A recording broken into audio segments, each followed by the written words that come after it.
guys, then that these much vaunted checks and balances in American politics are, because it's sort of devolved into these different things, then that's going to take hold here. Do you think, is that your take on it? Well, I am extremely worried about UKIP. Only because... No, in America, I mean. In America, yeah. I mean, they're definitely, again, part of that fissure, part of that far-right, lunatic right that John talks about here and that we talk about. We've got to find a way to disagree without becoming disagreeable. But the problem is that those at the extremes don't care if they're disagreeable or not. But they just want to stand up there. I mean, anarchists, we have anarchists left and right in the United States, just as we do here. But I mean, in the House, and the Senate, then they're not as extreme. So, I mean, you've got to get it passed. You've got two camps in the House and the Senate. I mean, you've got this group that are called the Freedom Caucus, and the one person whose job is in the greatest jeopardy right now is Speaker Ryan.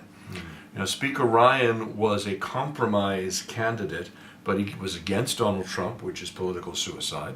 He basically... Well, all the establishment Republicans were.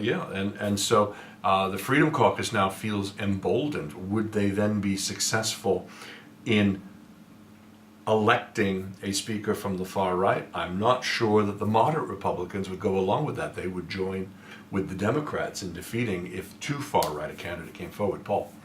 I was going to say, I heard a really interesting comment from a friend of mine who was saying that the one saving grace of Trump winning was that the House and the Senate may give him as much of a hard time as they would have given Clinton. Because actually there are enough moderate Republicans who will not back him on those extremes. And that those checks and balances that you were talking about do come into play. And yes, he will be able to get some stuff through, and he will be able to do some stuff by presidential order, etc. I'm not convinced he will be able to do the extremes. It's one of the reasons I don't think America will leave NATO, because I don't think the House and the Senate will ultimately agree to that. They won't, and it's it's going to be a stormy period ahead, because you do have the Senate and the House controlled by the Republicans as well as now the White House. So you're going to see very predictably very large tax cuts come forward, which will of course push the U.S. deeper into debt and further into recession.